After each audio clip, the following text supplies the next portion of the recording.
Hi, everyone. Thank you, Jenny, for having me on the podcast. I'm very excited to chat today. My name is Omika, and we're actually going to start with a grounding meditation practice for a few minutes before we get into the conversation. So, wherever you are, wherever you're listening, you can just go ahead and take a comfortable seat, lay down, however feels good for you right now. And just take a moment to come into the space that you're in, into this moment. If it feels okay, you can gently close your eyes, or if you'd like, you can keep a soft gaze out in front of you, if that feels a little bit better.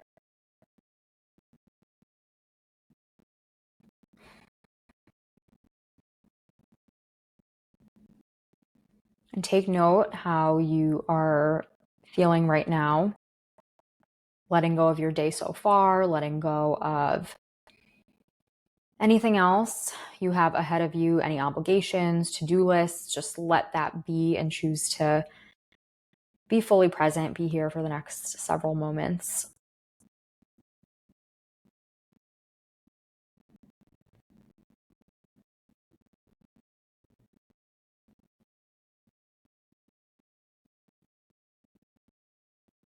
Notice the points of connection between whatever it is that you are sitting on, laying on, standing on, and your body. So if you're sitting on a chair, noticing your sitting bones and the chair, the point where they meet.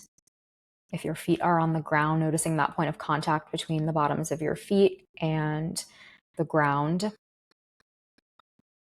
If your back is supported by something, noticing those connection points between your back and the support.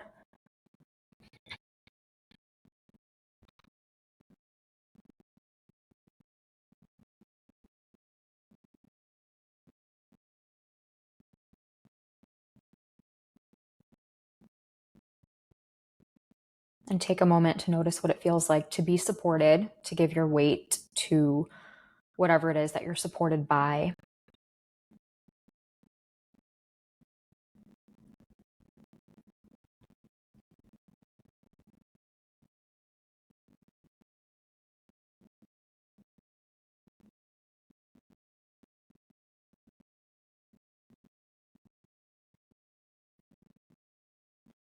Bringing your attention to any sounds in your space, around your space. Just taking note of anything that is present around you.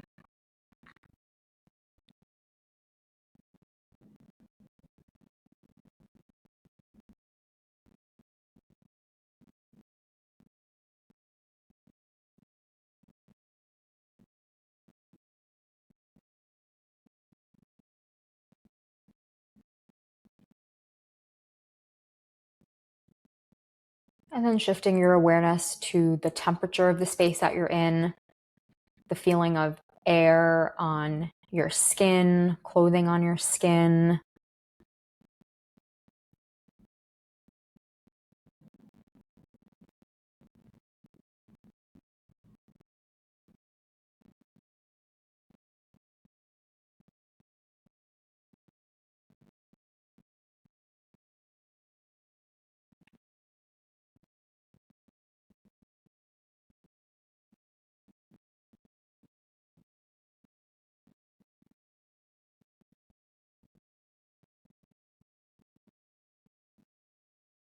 And then shifting your awareness to any smells that you're experiencing.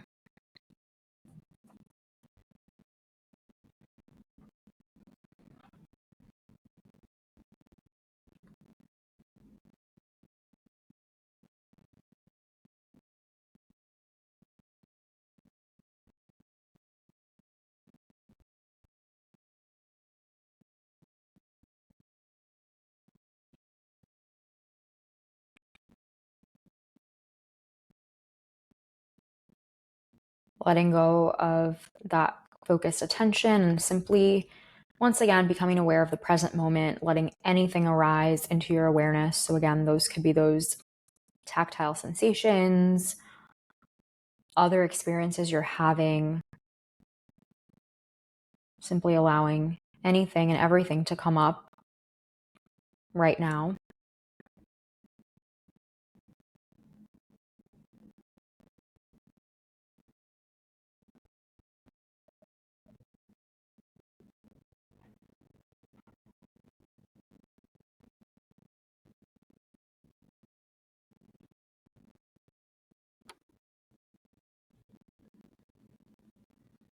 And then notice if you're holding on to anything in a specific part of your body, any tension, maybe in your shoulders, your neck, your hips, seeing if you can let some of that go.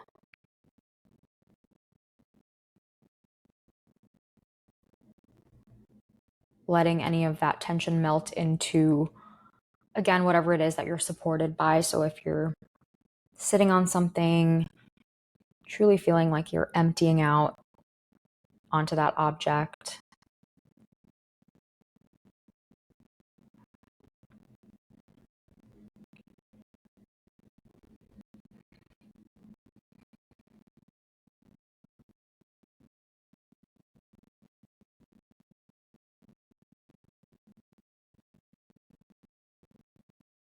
Notice if you're holding on to anything around your forehead, between your eyebrows, in your jaw area.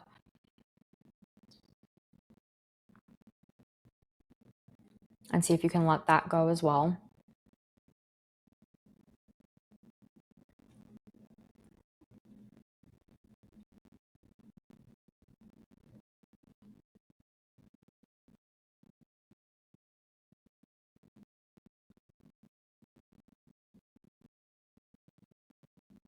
And slowly bring your attention to your breathing. Notice how your breath is right now. Observing those inhales, exhales.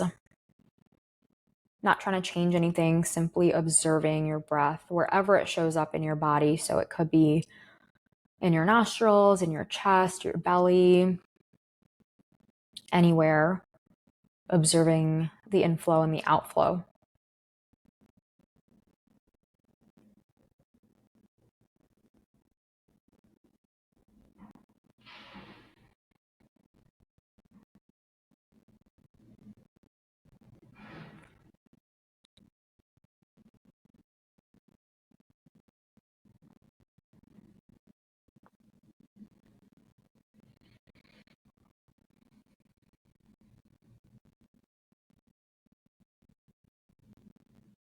Allowing your mind to wander if it wants to.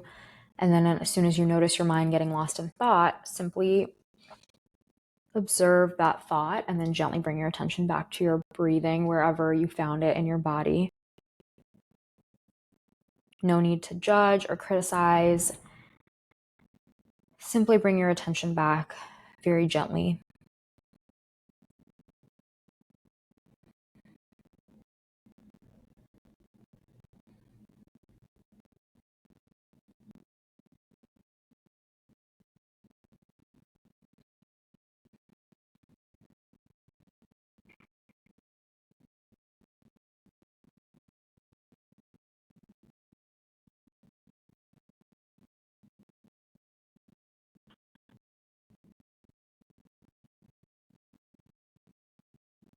Taking a few more moments with the breath, maybe noticing something that you haven't noticed before, getting curious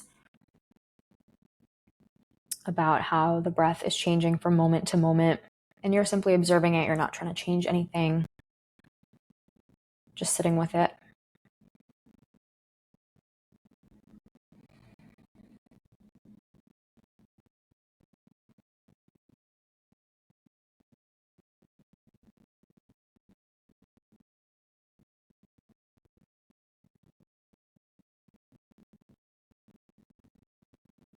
And then let go of the attention that you have on your breath and bring your attention back to your entire body. Once again, to those points of contact between your body and whatever it is that you're supported by, such as the floor, chair, if you're lying on something.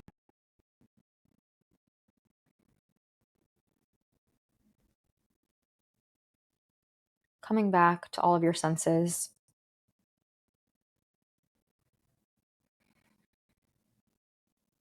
And then as you're ready, you can gently open your eyes and come back to your day and the rest of the conversation.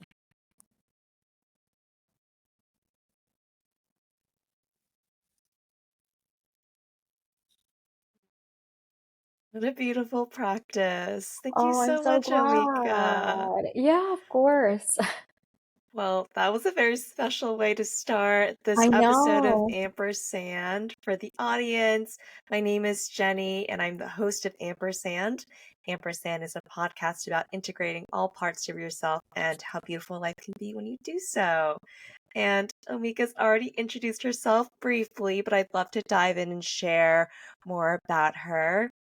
She is a yoga and meditation teacher, Reiki energy healing practitioner, dancer, and business strategy consultant based in New York City. She's passionate about enabling people to cultivate clarity, insight, and peace in a world filled with distraction and excess stimulation. As a native New Yorker, Omika finds joy and meaning in working with busy professionals to incorporate stillness and well being into daily life. Drawn to holistic well being during a tumultuous time in her young adult life, Omika has trained in various healing modalities across the US and Asia over the past 10 years. She completed her meditation teacher training with the Shala in Brooklyn, New York, her 200-hour yoga teacher training with Nadi Yoga in Austin, Texas, and her Reiki Level 2 certification with Aryan Yoga and Reiki Center in Goa, India. Invested in lifelong learning, Omika has sat multiple Vipassana meditation courses in the US and Asia and is a student of the Ashtanga yoga tradition. Omika, thank you so much for being here and creating such a beautiful, nourishing, and grounding container for us to have this conversation. Yeah, thank you so much for having me. I truly feel like there's so many different places we could begin because you have such an interesting story. And for our audience, we actually met at Georgetown University. What has it been now? Oh my Maybe gosh. like, Over 10 years ago, probably. oh 11 my years ago? God, Yeah. 10 to 11 years Probably ago. like We were, 2013, probably. Yeah. yeah, we were in the same sorority, but Yeah. I want to start a little bit differently. I'd like to start in the present. And so I'd love to hear from you. What is the essence of Omika in this season? Is there a particular dish or like flavors that come to mind that describe who you are in this moment? Oh wow, that's a big question. I feel like I was telling someone the other day, I was like, I really feel like I'm in a big transition phase. Again, I feel like I've been through many transition phases in the past 10 years throughout my adult life. And I was like, I'm trying to figure out a lot of professional things, personal things, everything is constantly in motion. And I feel like I've had a lot of stuff, good stuff happen for me over the past 3 to 4 years. And that definitely felt like a chapter. And I feel like I'm, some questioning a bit of the stuff that happened then. And then thinking about how I want to move forward, what I want to take from that chapter, how I want to create a new one. And my friend said something really interesting to me. She said, you think you're in this transition phase right now, but truly most of life is that transition phase. You're not going to get somewhere and be like, okay, now I'm finally here. And that was a really powerful reminder that, I feel like I'm kind of doing the work right now once again.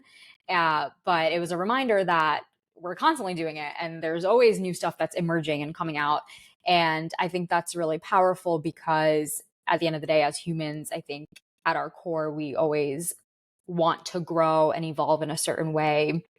And so it's scary when people feel like they're stagnant because that's not how we're meant to be. We are meant to always grow and evolve. So I try to remind myself of that in phases like this.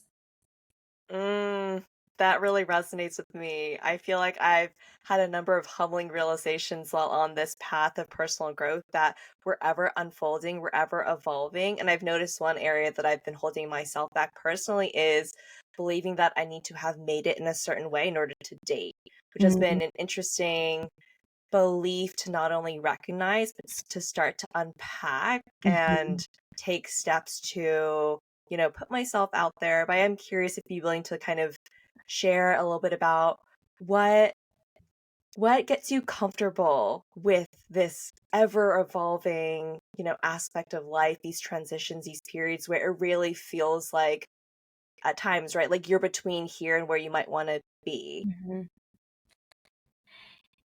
Yeah, I think there's so much richness that happens in these transitions. And I feel like I know that not only at a theoretical level, but also at an experiential level because of many of the transitions that I've had in my life, especially over the past 10 years. For me, mostly that came from a lot of career and move transitions that I made right after college. So, for example, after college, I got a job in tech. And then about a year later, I left and moved abroad to go work in the nonprofit and social impact space for 3 years.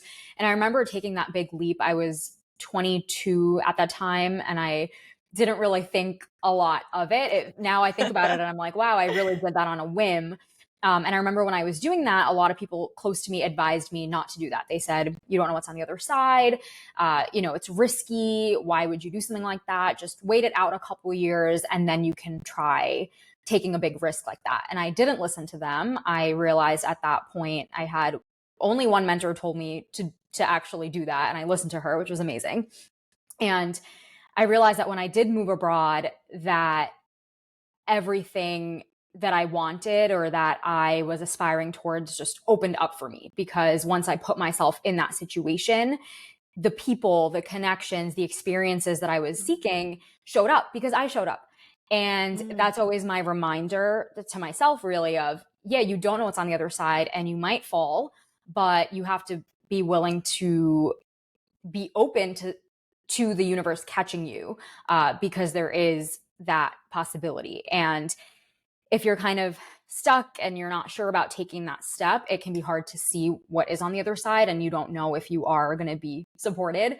But I always say that our callings and those transitions are not random. So for me, after I experienced that, I think it rewired something in my brain where it just made me a little bit less scared to then try something new and try something new. And I've tried out a bunch of different things in several years. But I think just having that real life experience rewired me in some way.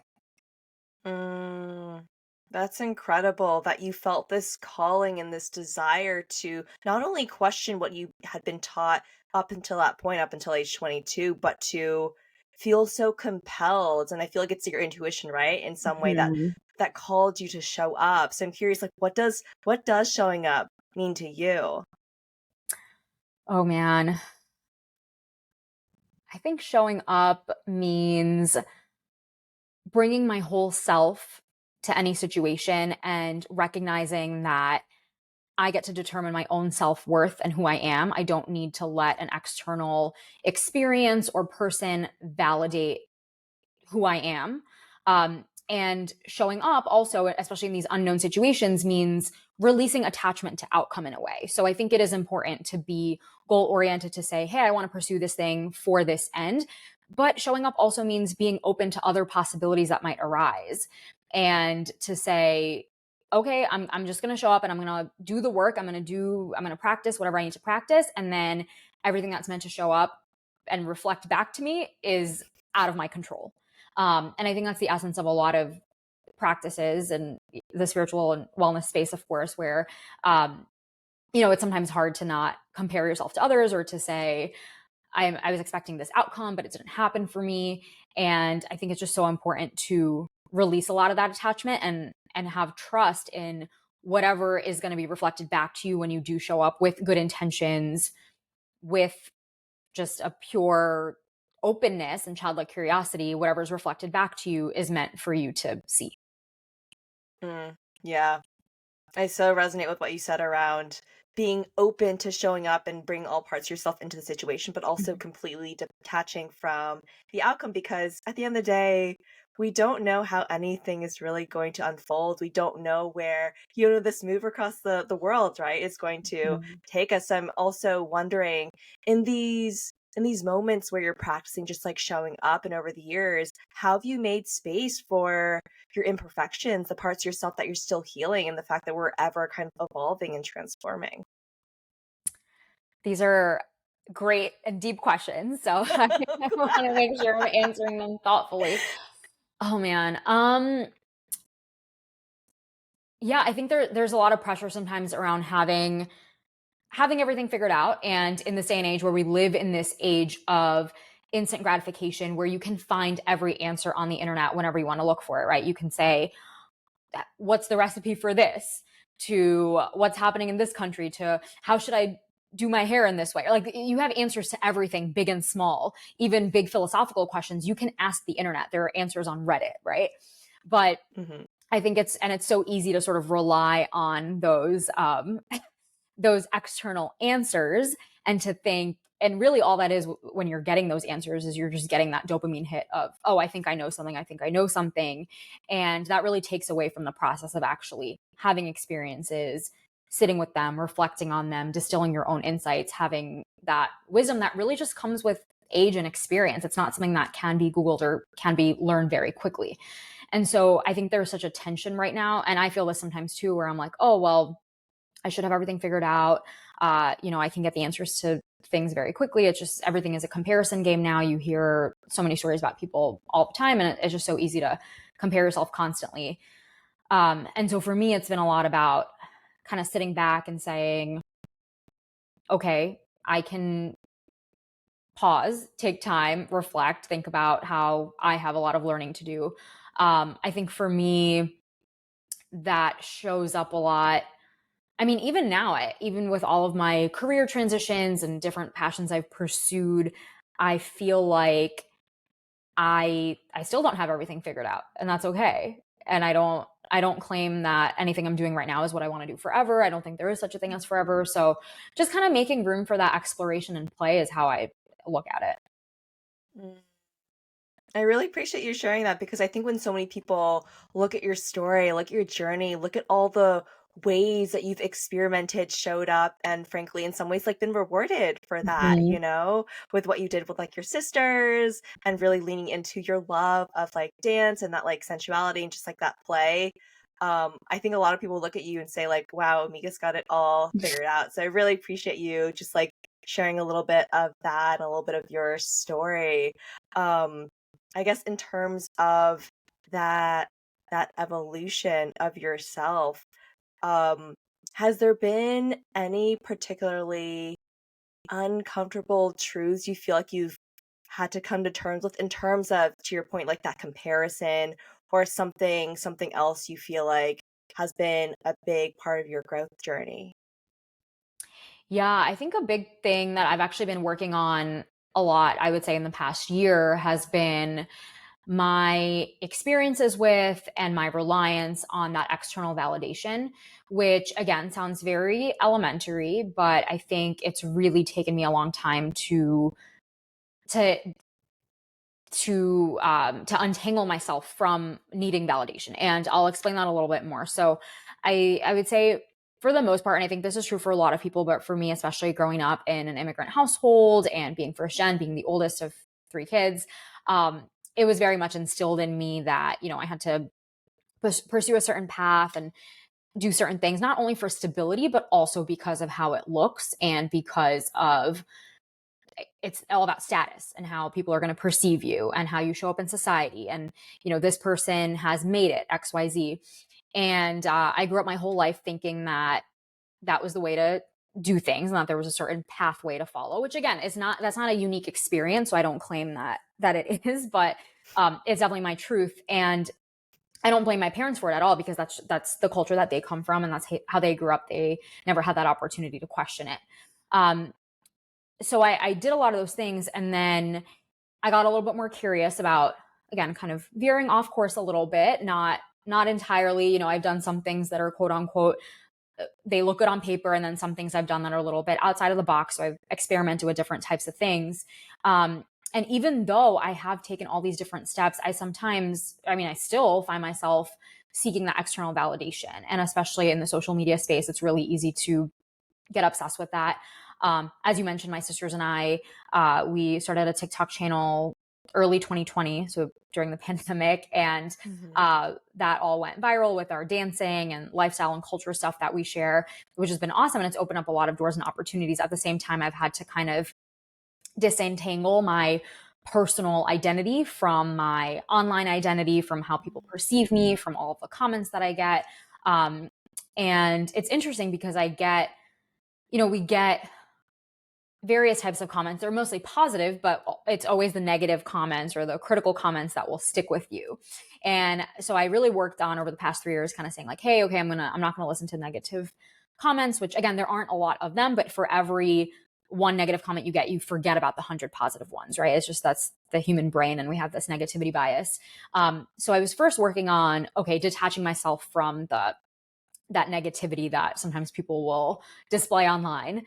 And then I realized that that doesn't exist in isolation, because in order to detach from the negativity, you also have to detach from the positivity, which I think is like a Mm, whole other level mm, of growth and mm. evolution, which I'm now fully starting to realize after 3.5 years of having this experience, where it's like, well, if you don't want to care about what people are saying negatively about you, you also can't rely on people validating you. It really is two sides of the same coin.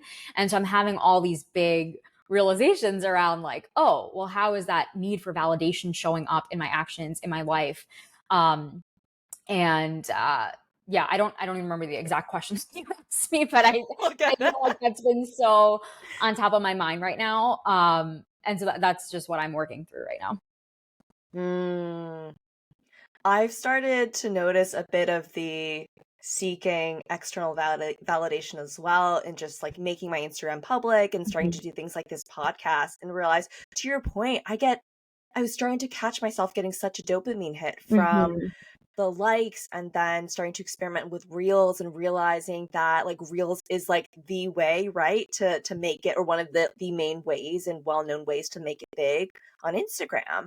And I would find myself obsessing over the metrics, over the numbers. And I feel like, similar to you, it traces back to my upbringing in an immigrant household. I'm the middle child, but I felt like from a very young age, since I didn't necessarily get the affection and love that I needed from my parents, I thought the way to get that was by getting good grades, was by getting those gold stars, was by essentially seeking that external validation, because I inherently did not feel good enough as I am. Mhm. So I appreciate you sharing that, because I think you're right, it's not unique, but I feel like it's such an important story to share and reiterate so that people feel less alone.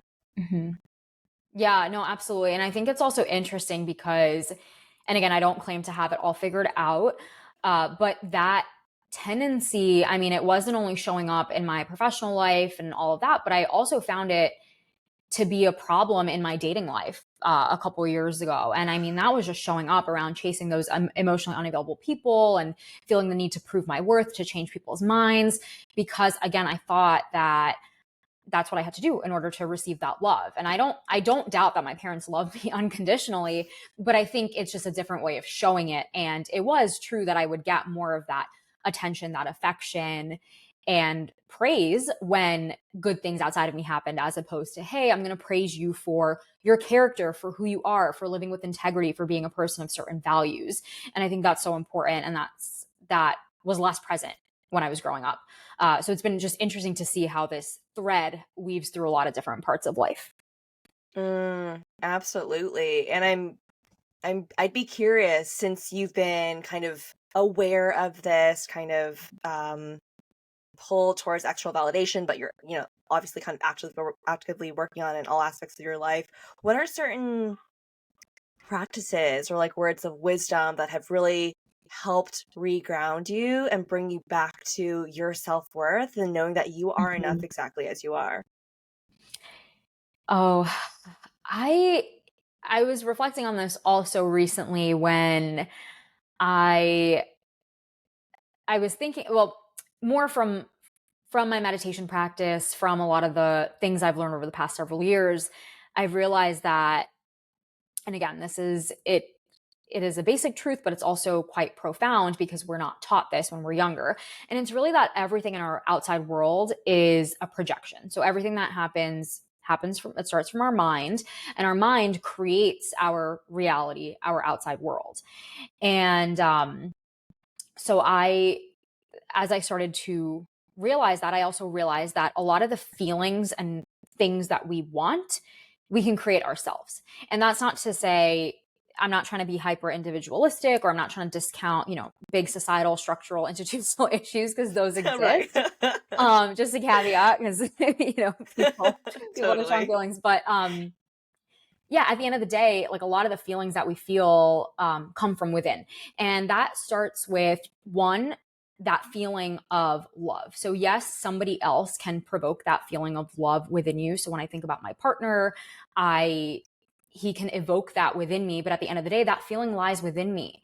And so there must be something within myself that is creating that can create that can create that sense of self-love or love for another being or another object. That is all within. And so when I think about that, I also realized that, or I remember I was looking at somebody's Instagram. It was like an influencer or a celebrity or something. And I remember feeling like, wow, I really want this person's life. I want to, you know, I want to be them. My life would be so much better, easier, flashier, etc., if I was just that person. And then I really took a step back and I was like, well, why do I feel that way? Do I want their house? Do I want their career? Do I want their car, their family? Like, what is it that I really want? Right. And it was, when I really peeled back the layers, it was none of those things. It was none of those external things. It was more about the feelings. It's like the feelings that I assume that person has. I assume she is comfortable, or she feels abundant in some way. She has a sense of freedom because of the work that she does, right? So it's like, it all comes back to those inner feelings that are available to us. And yes, external things can help us evoke those feelings. But at the end of the day, it's not about those fleeting things that are happening. And so that's been a lot of my realization too, is, where does that need for all those things and experiences come from? That's really just the ego speaking. Yeah.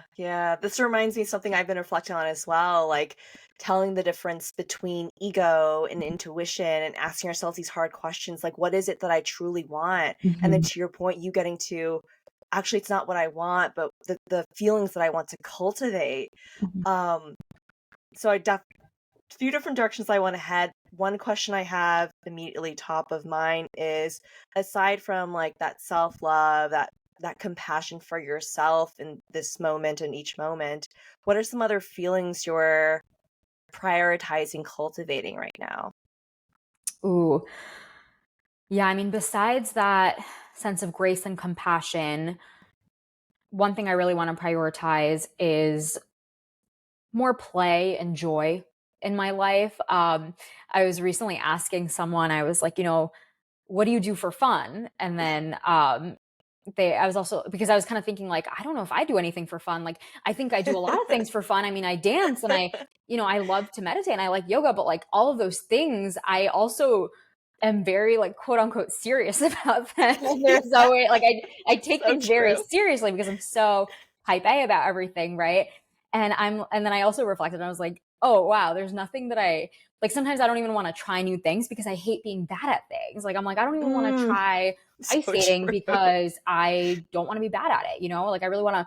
And then I justify it by saying, oh, well, I want to really leverage my strengths, because then if you do that, then you can get better at whatever you're Oh, Mika, you're like doing. hitting me right Right. So now. it's like very deep So seated. true. And I do believe in strengths-based living, but I think there's also a lot of space for me to have just more of that joy and fun and play.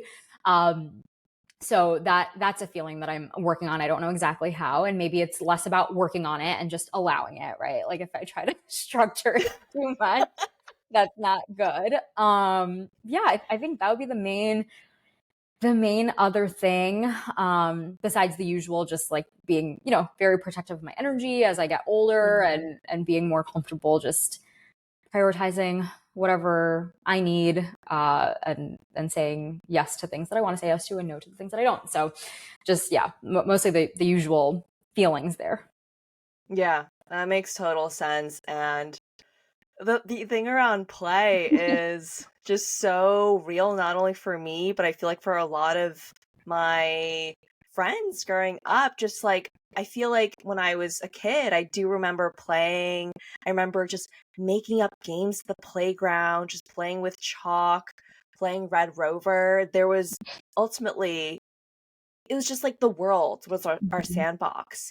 And I noticed myself losing that the moment that I realized, oh, maybe actually if I focus on grades, I started to prioritize Mhm. getting good grades, achievements over play for play's sake.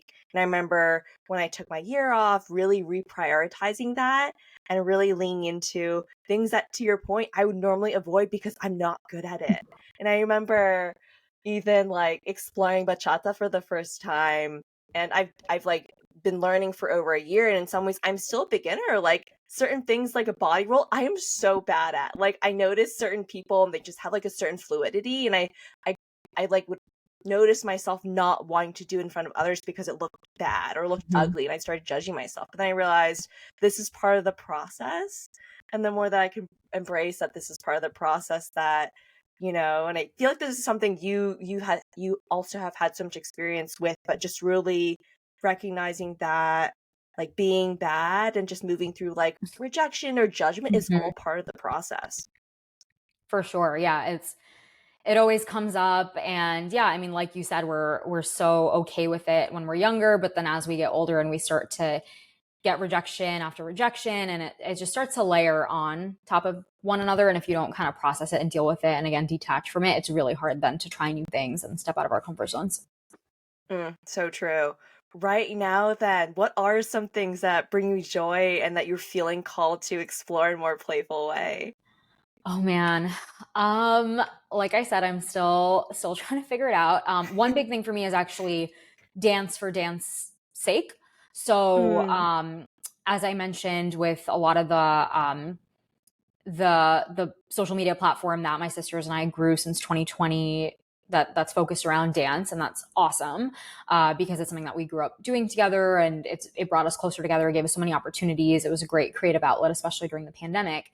That being said, after getting bigger and bigger on social media with it, it sort of started to feel to me like a chore, and it really sucked the joy out of dance for me, which was really scary because for my whole life, dance has always been something that I can return to as my safe haven. It's where I go to express myself, to unwind, to reconnect to my feminine side, to, yeah, just explore parts of myself that I don't in my analytical day to day activities.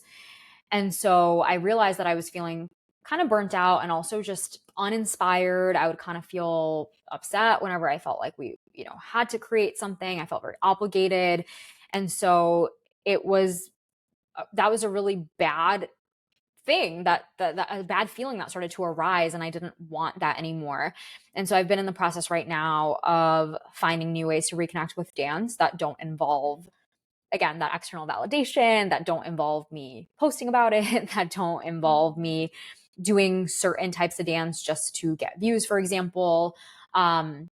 And so again, I'm still trying to figure that out, whether that means maybe trying new types of styles. So I'm like, oh, maybe I want to learn heels choreo, for example, because that'll be really fun and more playful and sensual.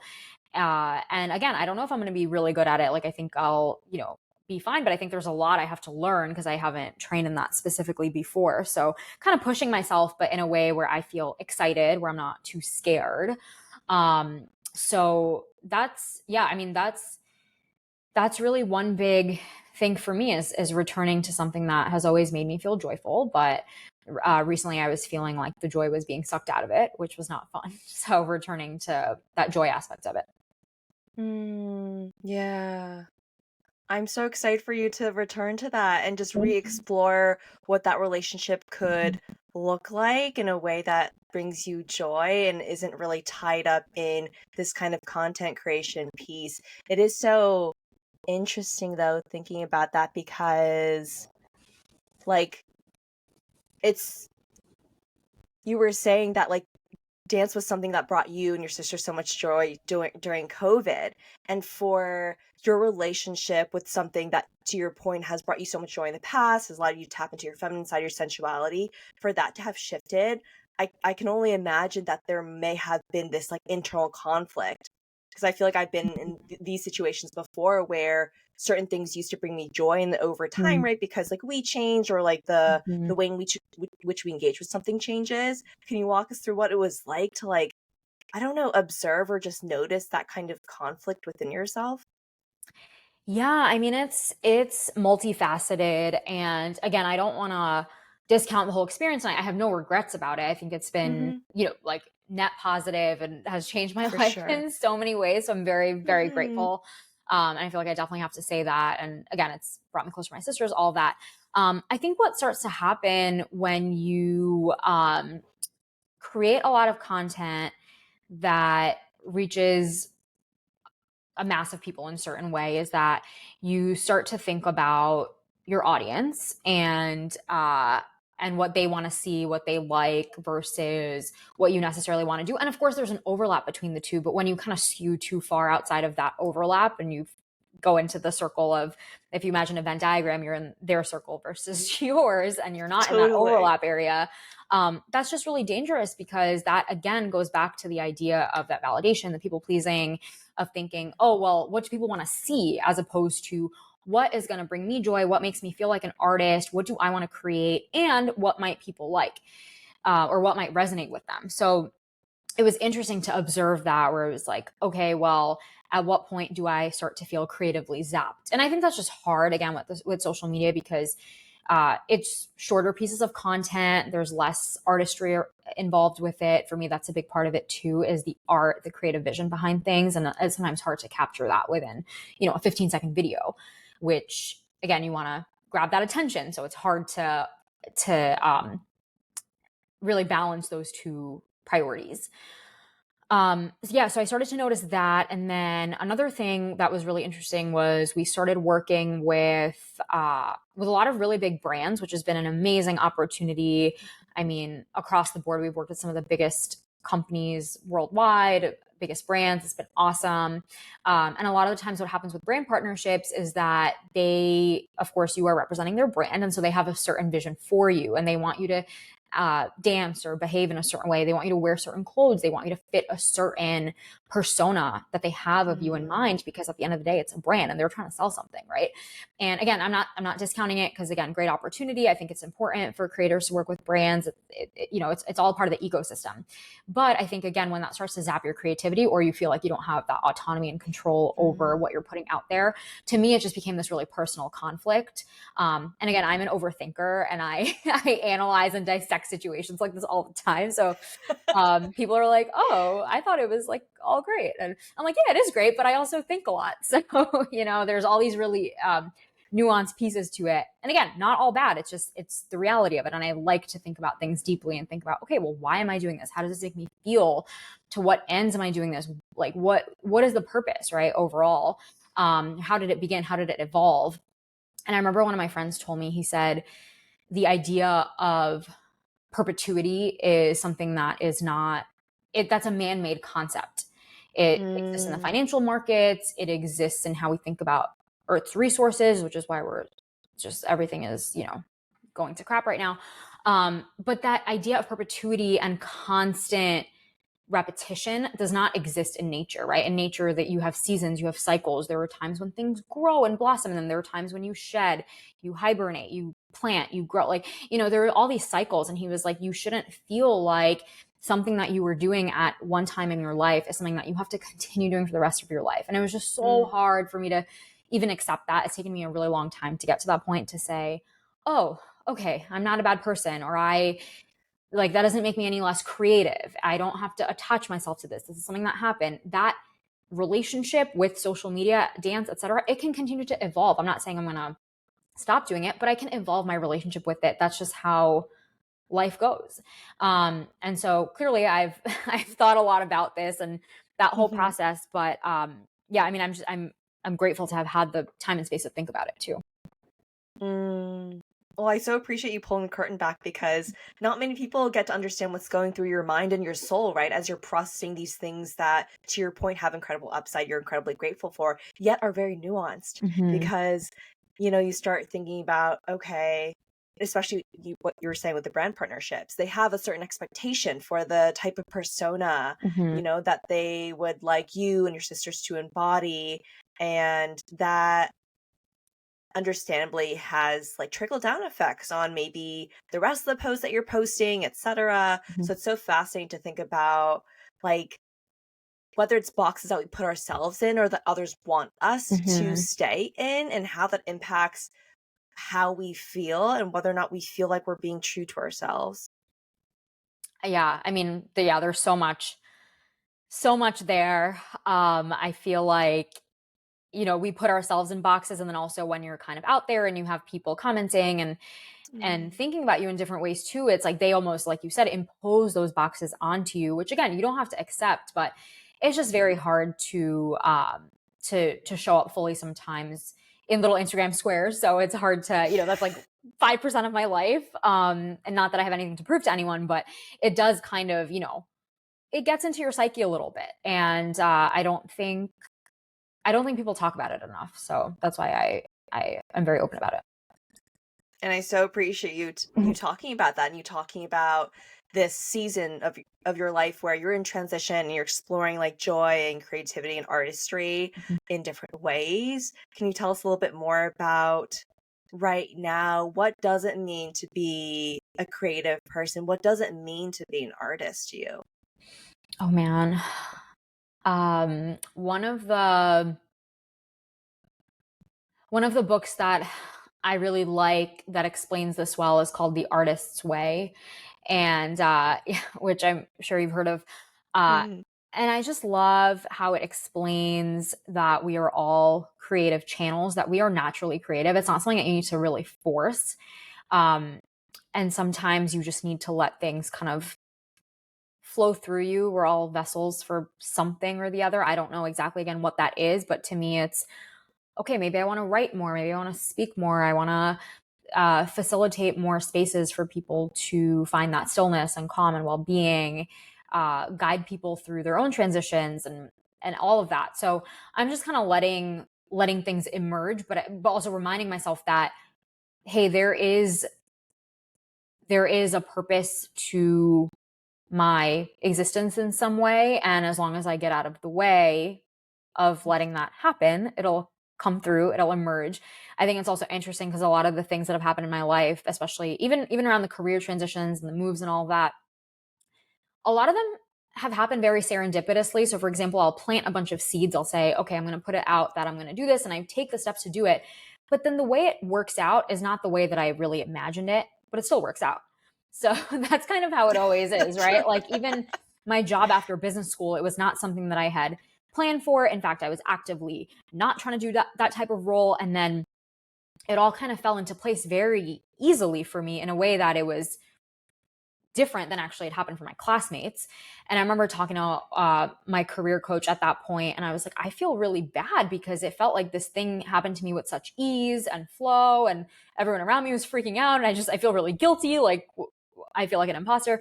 And she was like, well, ease is a sign of alignment, and mm, water flows downwards. So sometimes just let it happen. Like, don't overthink it. And just because there's one way to reach a destination doesn't mean that that's going to be the way that you're going to reach it. And so, yeah, again, I don't have it all figured out, but I'm just kind of exploring different things, and making space for my mind to wander a lot more.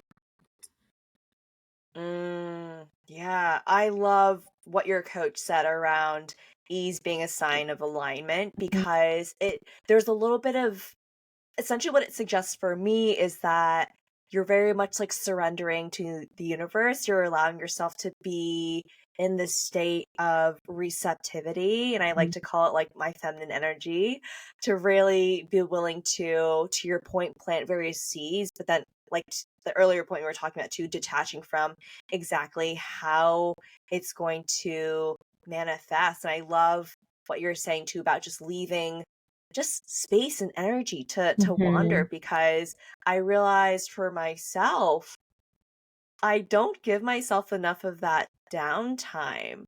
At least when I was working in tech, I noticed I had a tendency to fill every waking moment Mm-hmm. with like a meditation, with exercise, with like what I thought were like productive ways of being, including things like reflection and writing. But what I was actually doing was filling my calendar to the point where I wasn't giving myself permission to wander, to frankly like receive some of these downloads, Mm-hmm. just because I've also realized for myself, you can't, I don't know if you found this as well, and it Mhm. sounds like a little bit, but like I found that I can't force art. Like Mhm. when I got into the habit of writing, I thought I'd be writing every day.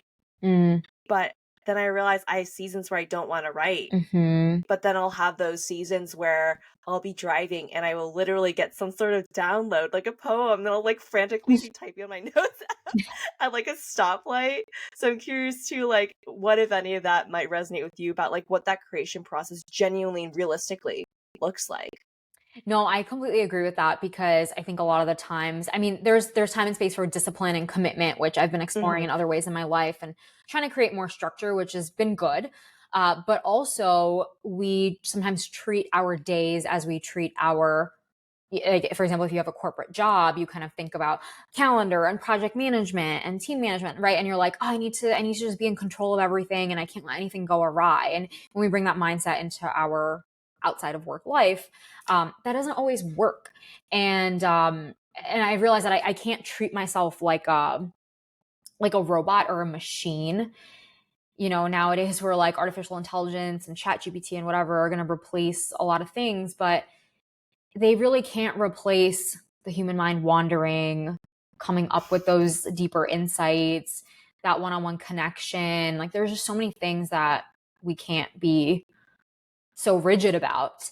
I mean, yeah, there's all of that. And it's funny, like a lot of the things that, I don't love using the word manifest because I don't know. I think there's like a lot of, a lot of misconceptions or connotations around it, but a lot of things that have arisen basically in my life over the past year or so Mm-hmm.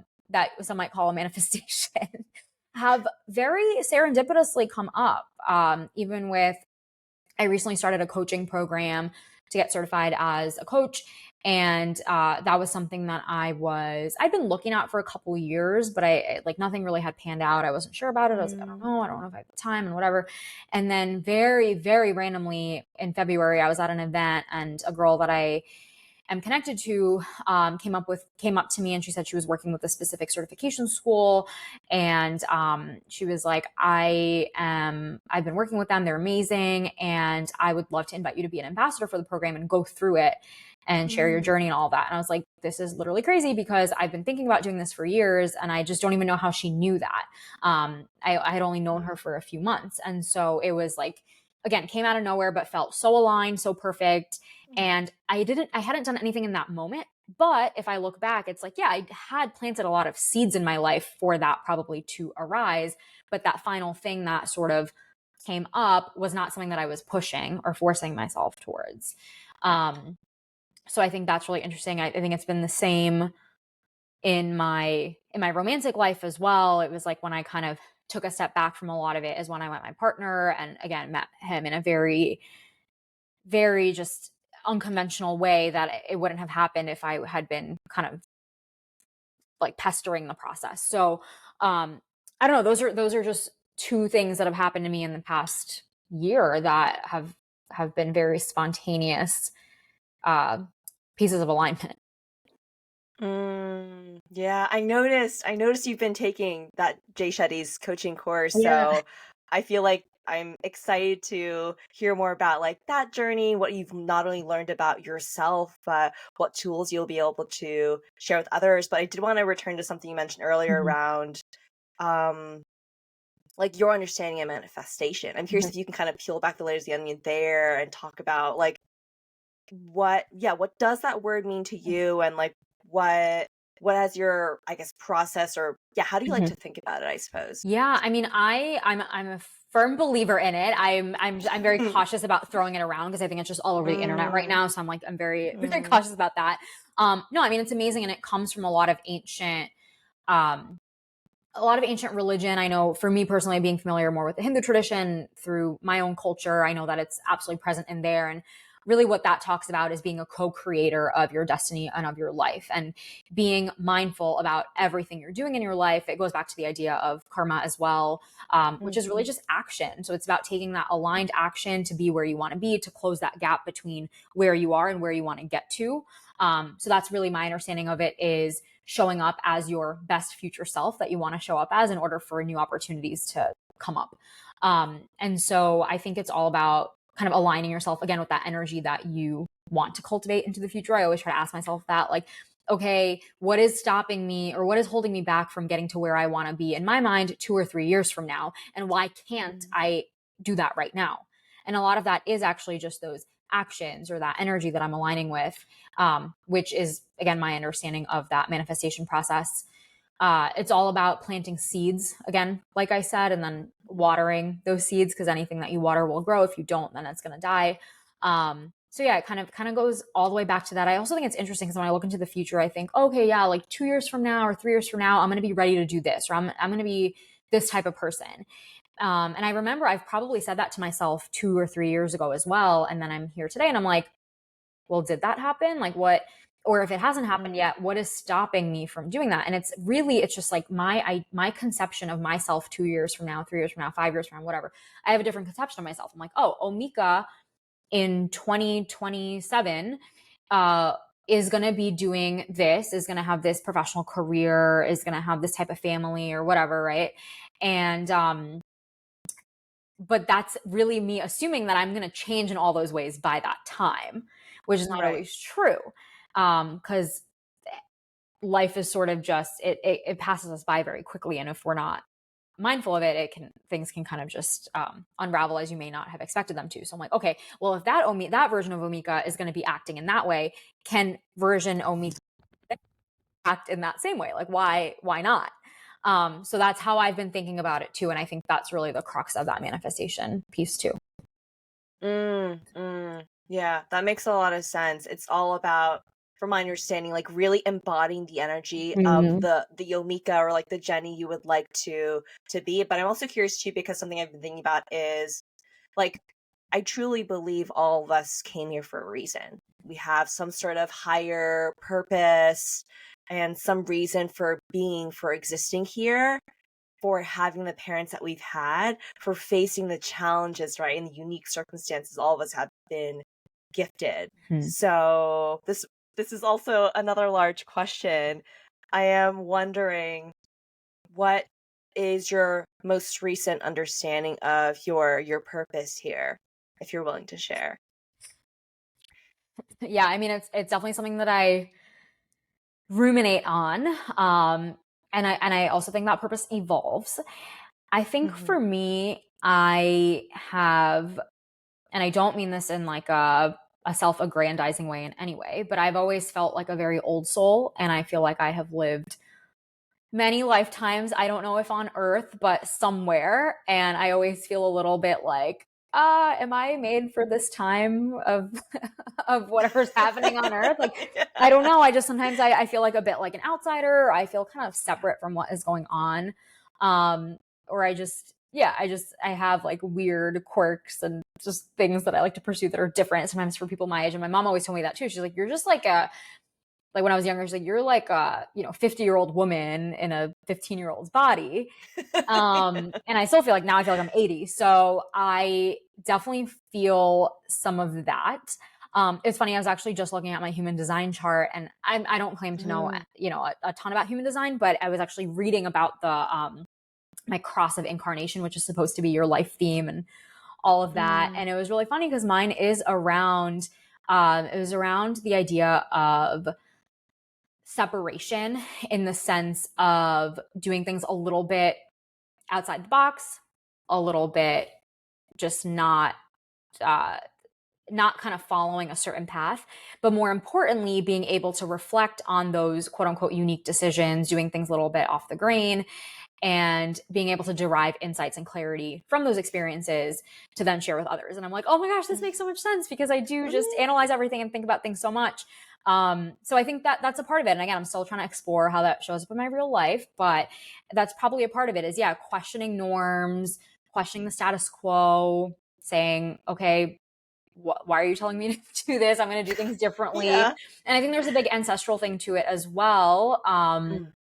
Where my parents immigrated to the US in the 80s, and probably everybody else in my family lineage who was living in India beforehand lived life in a very certain way. And I think that moving to the US, being born at this time, being born in a very digital world, I feel like I'm living a very different life than previous females in my lineage lived. And I think there's just a lot of accelerated growth that comes from that. And there was got to be a reason that I was born into this type of family, that I was born into my culture. So I think there's like a lot of different pieces around that. But yeah, it's about doing things differently, clarifying those insights for others, maybe to also question what they're doing. First of all, I'm not surprised you would describe yourself as an old soul. I feel like I sense that within you as well. And you're inspiring me to take a look at my human design chart again, because I'm not sure what that cross is for me. Mm-hmm. But I'm curious, like, what other tools and frameworks have you used to better understand your purpose here? Because I know one of them that's really resonated with me is my life path number. Like, I'm a life path 9, and that's for me one of the reasons why I also believe like I'm an old soul, and also having done like a past life regression and exploring a few of my past lives, like having that lived experience. And I know this, I guess, caveat, this is my belief system. I know not everyone believes in past lives, but for me, I just feel like it makes so much sense given the broad, like the wide array of like experiences and things that I feel drawn to, like being the age that I am and having experiences that I have has been so fascinating, just to be able to have that lens and that framework to better understand like myself and like others as well. Yeah, I think it's awesome. And it's so good that we have all these tools at our disposal. For me, I think a lot of I've done a lot of, I love personality tests and the Enneagram. I really love that. I haven't done life path, so I'm curious to explore that a little bit. But it's funny because even since I was in one of my first jobs, since my first job, I was always so interested in team dynamics and personal development at Mm. work. I was like, oh my gosh, like what, MBTI type are you? What am I? How does that mean in terms of how we can work together? So I'm like very obsessed with all of that. So I've done all of the, more probably Western psychology based ones. In terms of some of the more traditional ones, I have learned a bit about Vedic astrology, so that is a lot of my culture, and I'm still trying to learn about it more now. But I actually think a lot of my understanding of my own purpose comes from my own lived experiences and callings. So I think, it's like you can sit down and analyze, oh, this is my purpose, or this is what this test tells me, but you don't really learn that or learn to embody that until you go through those life experiences and gain that own wisdom for yourself. So for me, I'm a big believer in experimenting, failing, reflecting, learning, all of that. It's kind of that idea of just, move fast and learn through the process. So that's how I like to think about it a little bit more. Like for me, I remember leaving college and thinking, okay, or I really didn't want to do the job the offer that I'd gotten out of college. And so I ended up working in tech, which is more of what I wanted to do. And so that was very much of me following my calling, and it was a very last minute switch. And then once I started that tech job, I was like, oh, I feel this like very inner desire to move abroad, try something new. And I followed that. And so for me, I think it's always been this very overwhelming sense of intuition in some way. And what that intuition is has changed over time. I also think as I've gotten older, maybe I'm a little bit less impulsive than I was when I was younger, when my brain wasn't fully developed. But yeah, I think, again, my understanding of purpose comes from lived experiences. It's like, okay, well, what really lights you up? What makes you feel most like yourself? For me, it's in those moments where I'm like taking that leap, trying something new in every sphere, whether it was that job or even with the social media stuff with my sisters. Like we were building this brand. I'd never done that before. I was negotiating with these different contracts, and there's just a bunch of things that I'd never had experience with before. But I was like, oh, I love trying new things and putting myself in uncomfortable situations and then seeing what happens, like really pushing myself to that limit. So I know that that's definitely a part of my purpose, or at least my way of operating and being at my highest.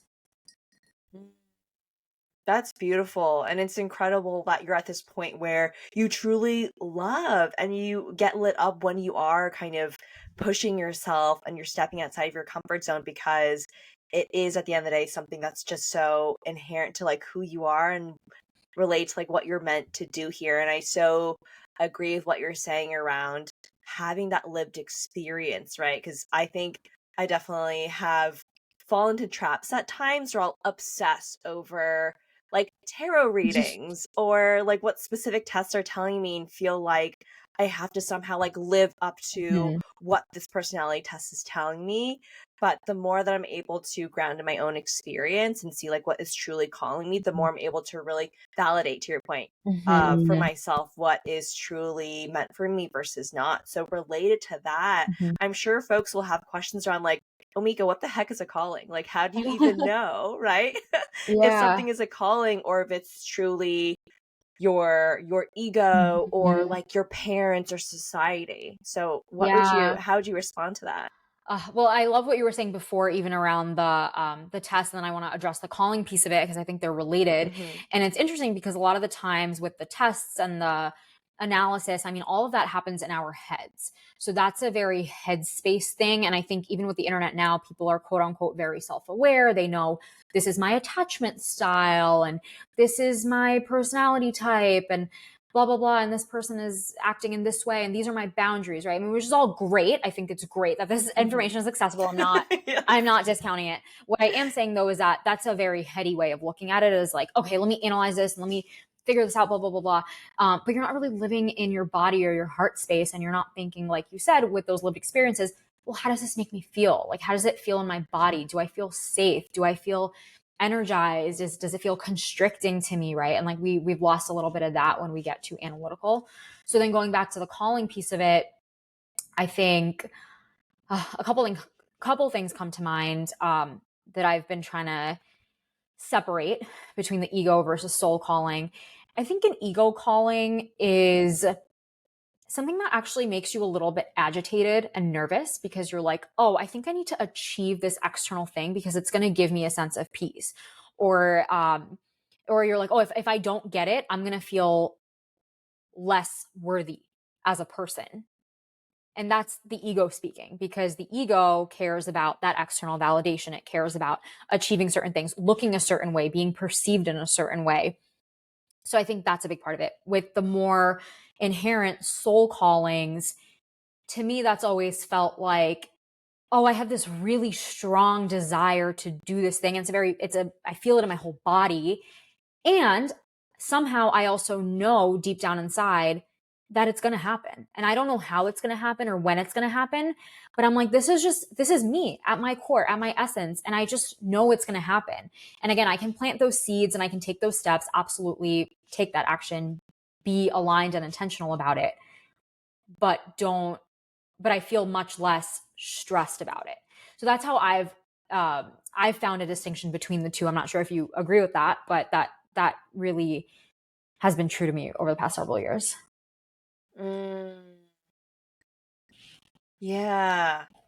I love what you said about like this knowing. Mm-hmm. Truly like this knowing that something is meant for you. Like for instance, I feel like this knowing shows up for me in terms of like one, doing this podcast and not knowing what's going to happen, trying to frankly very much trying to detach from like the Yeah. analytics and the metrics, but truly just enjoying it for enjoyment's sake.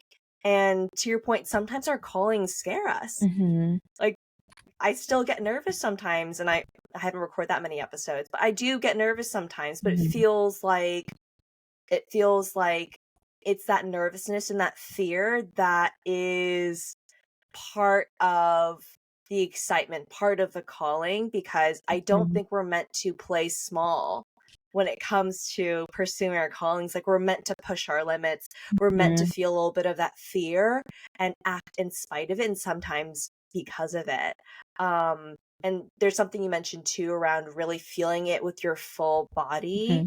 For me, that means like to your point, like something you said earlier, just dropping into my heart space and really knowing that this is something that is led from the heart. I'm curious for if you can share to our listeners, what are some practices that support you in like really dropping in, really tuning into your heart space and Mm-hmm. allowing your kind of ego to kind of drop away?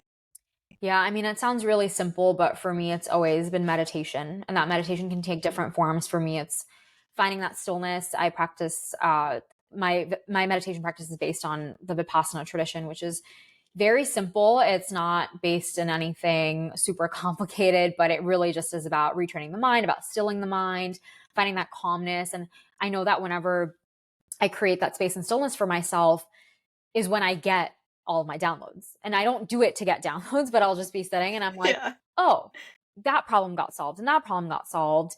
And it's like when I was thinking about the problem so intently, I couldn't solve it. It's like watching water boil. That's so true. Right. So again, it sounds super simple, but for me, it's just, honestly, it's meditation because it quiets a lot of the chit chat and the stories and the conditioning and all of that, and then gets you back to that stillness, which allows you to listen to your inner self. And then I think with the heart space and the body piece of it, I think that's much more, depends on what works for you. For me, it's honestly having some sort of physical activity in my day all the time. So whether that is some sort of workout or dance or yoga or whatever, it's something that gets me, again, out of my head into my body, which then allows me to become more aware of the sensations that are existing in my body. And one other thing I wanted to say, actually, around you mentioned playing small versus big. I had read this really good book several years ago called, it was actually when I was probably 22. It was called Playing Big. And she, the author, I think her name is Tara Moore, she explains two types of fear, which I thought was very helpful. And it was very helpful for me to understand those types of fear when I was making that big career move. And I might pronounce them wrong because they are words in Hebrew, I believe. So one type of fear is called pahad and one is called yira. And the pahad type of fear is the fear you feel very righteously. So it's like you're in a dangerous situation. Maybe like a lion is going to attack you. It is like something that is truly scary. Like you are not safe. The other type of fear is the fear you feel, like you said, when you're stepping into the unknown. She describes it as inhabiting a space bigger than yourself. And I love that because it's like you have no idea what that space is going to be. And it's scary because it's unknown, but it doesn't actually pose a threat to your existence. And it's so important to separate those two types of fear. And I always try to remind myself, okay, what type of fear am I actually feeling in this moment? Am I truly unsafe? Or is it that I am afraid of the unknown and I just don't know what's going to catch me if I fall? Thank you so much for sharing that framework. I love that. Just in having a space that's bigger than your existence. And it really has to do with truly like embracing the unknown and trusting that there is magic in the unknown. And for me, I know like we manifest when we do step into and constantly step into the unknown. So that's something I'm reminding myself of, and you are truly reminding me of as well. I guess this is a great time to kind of like wrap things up. I'd be curious, what are some like words of wisdom or things you've been kind of reflecting on as you think about truly like these spaces and these places you would like to inhabit, whether it's Omika 2 years from now, 10 years from now, etc. Oh man. I feel like I talk so much about, I have like brain dump in our conversation, but Love it. man, other things that come to mind. Well, I always try to remind myself that the only limitations we have are the ones that we put on ourselves. And I know, again, that sounds cliche, but cliches are a cliche for a reason. And for me, it's really salient right now because I'm turning 30 in December. So in about 3-ish months. Happy early birthday. Thank you. And I honestly I'm like, I don't know how I'm supposed to feel about it. I know some people are scared when they enter that new decade, or they're like, oh, I don't know, I haven't accomplished what I wanted to. And like, I don't really feel any of that because I think aging is a part of nature and there's nothing to be afraid of. And I'm also very proud of everything that I've been through in the past decade. So I'm excited, honestly, just to reflect on that past decade and think about that. But a part of me also thinks about like, oh, I was so much more brave when I was younger. I was more this or I was more that. And it's like, okay, well, I have to reconcile those parts of myself with who I am now. And then also not limit myself, not hold myself back. Like if those are qualities that I really love about myself, maybe there are ways for me to embody them in my life now. Like maybe that doesn't mean that I need to drop everything and go move somewhere right this minute, but it could look like, again, incorporating more of that unstructured time into my day, or pursuing something on the side around the coaching piece, for example, or maybe moving somewhere at some point. But it's like that stuff doesn't have to end just because I turn a certain age. And I've never felt like that, but I do sometimes feel like, oh, well, I have to start thinking about this, and I have to be more serious, and I have to, and like there's a time and space for all that. I'm in a very different place in my life now than I was 8-10 years ago. But again, it doesn't have to be this definitive ending or start to something. It could always evolve. It could always change. I could be 30 and doing something. I can do something new when I'm 33. It doesn't really matter. Life doesn't have to stop. So just working on getting rid of those preconceived notions, even though I thought I'd gotten rid of them. But as I hit 30, I'm like, oh, I still have some of that conditioning that I want to work through as I enter the next decade. That's so true. And I think it's such a good reminder Mm-hmm. that just because one chapter begins, whether it's like an age or like a move or something, that doesn't mean that we're done healing or that those patterns have necessarily disappeared entirely. I think about like the analogy of like the layers of the onion, how we're continuing to kind of explore and release certain things. So actually, in honor of the full moon coming up in a few days, and I know this will air later, I'm curious, and I know we talked a lot about like letting go, Mm-hmm. but what is one thing you'd like to invite in the next decade of your life, and what's one thing you'd like Ooh. to let go of? Oh my gosh. That is, I mean, that is big, but again, I'm trying not to put too much pressure on myself. So, what do I want to invite? Probably two things. One is around more curiosity and openness about the world, and truly treating the world and my experiences like an oyster, just being very open. Doesn't matter where I'm living. It's funny because I moved to New York last year after being away for 11 years, even though I had grown up here. And I was like, I'm going to be in New York forever. Like, this is my forever home. And I'm actually not sure about that anymore. I think I might move at a certain point. And there's just a lot of other things in flux right now. So I'm just being open to that and like allowing things to happen as they might, even though I had some preconceived ideas of what my move meant. So openness. And then two is really spending time on the things I love, that I'm talented at, that I'm good at, doubling down on those things, because I know there's so much more I want to share with the world. I want to share a lot more of my gifts and passions. So really, just really dialing into that and saying like, here's how I want to show up, and owning all parts of myself, showing up in that way fully. And because I truly believe like I don't want to be out there, telling people how to live or give advice, but I think the best way you can inspire people to live authentically is to do that yourself. So that is what I want to do more of, is just be my full expression of me. That's beautiful. So openness and being the fullest expression of yourself. And then on the opposite side, are there certain Oh things you'd yeah, like to to my shed? love. Mm-hmm. Yeah. Oh